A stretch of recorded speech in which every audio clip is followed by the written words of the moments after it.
Everyone, welcome to my channel GSP Studies. Get ready for the dictation. 5 seconds.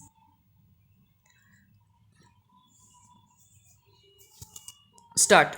Mr. Deputy Chairman said it appears as if self-sufficiency in food and green revolution is working as per reports by the government from time to time. If we see the increase as per the reports supplied by government of cereals, we find that in 1959 the average was 198 and by the end of March this year it is 200. The figures in respect of rice rose from 194 to 204 and in respect of wheat we have achieved 218 from 200.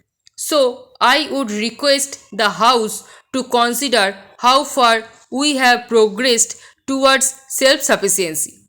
Anyway, we are glad that we have stopped importing food grains.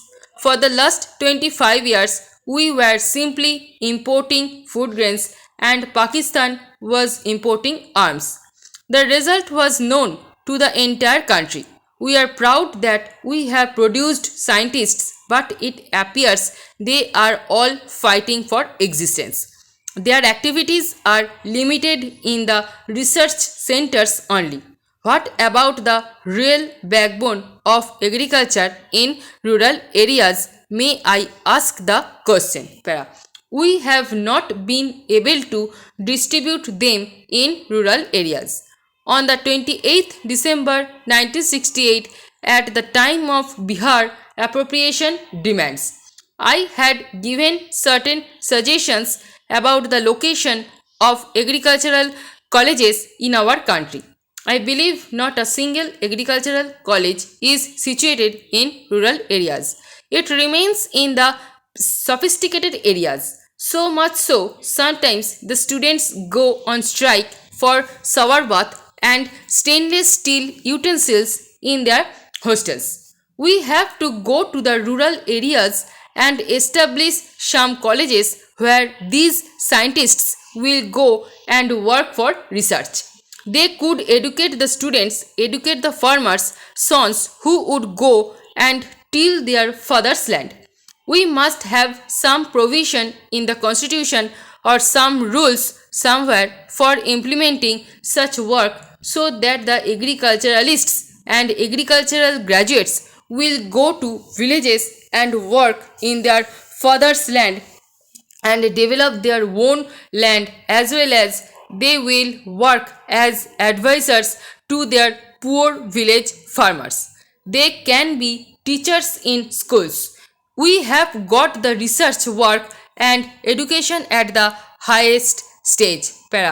We have till now implemented nothing substantial at the secondary level and we have totally forgotten the basic education which came out of the mind of the father of the nation. It is because the bureaucratic machinery has totally ignored that type of education for our new generation. The result is that there is frustration in the minds of highly educated agricultural scientists, especially, and they have been fighting among themselves for existence.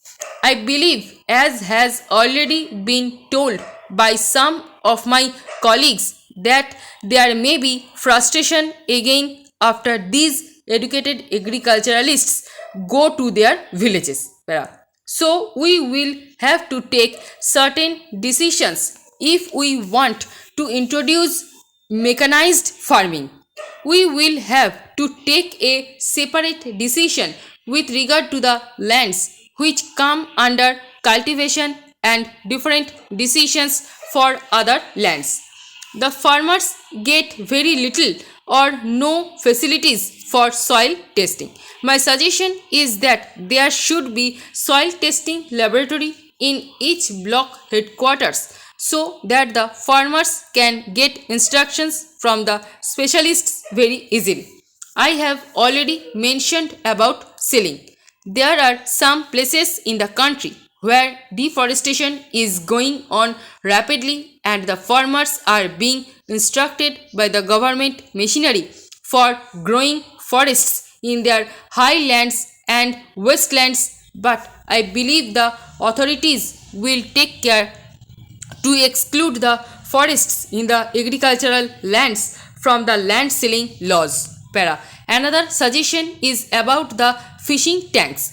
I am glad that West Bengal government has taken such a decision, and in Odisha also, which I believe is also a fishing state, the tanks will be outside the limit of selling.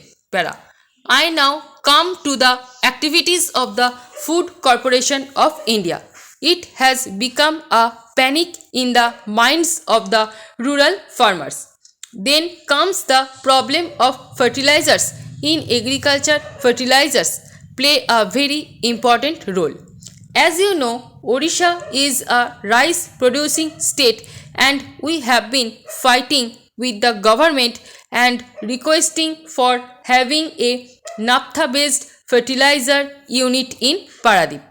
At least the center agreed to have a naphtha based fertilizer unit in Paradip. But the action is very slow, and for the last 4 years, Odisha is paying crores of rupees for importing fertilizers at a very high cost, which becomes intolerable to the farmers. Then comes jute, which is one of the important crops of Odisha. In spite of the assurance of having a jute mill in Odisha so that the cultivators will get better opportunities for their jute, no action has been taken, and we have to send the jute to the West Bengal for being manufactured.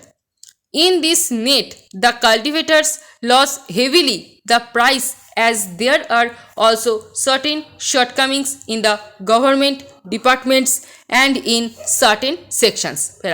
It is obvious that the price of sugar is going up and up. I believe every citizen of India will have to consider himself that he is suffering from diabetes and he should keep off sugar. And of course, there is the doctor's advice that after the age of 50, one must reduce the intake of sugar by 50%.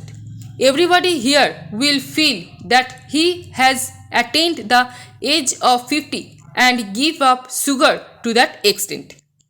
Now let me come to the scheme for small farmers. Such schemes are being thrust upon the people and the states. The schemes are prepared here, but they vary from district to district.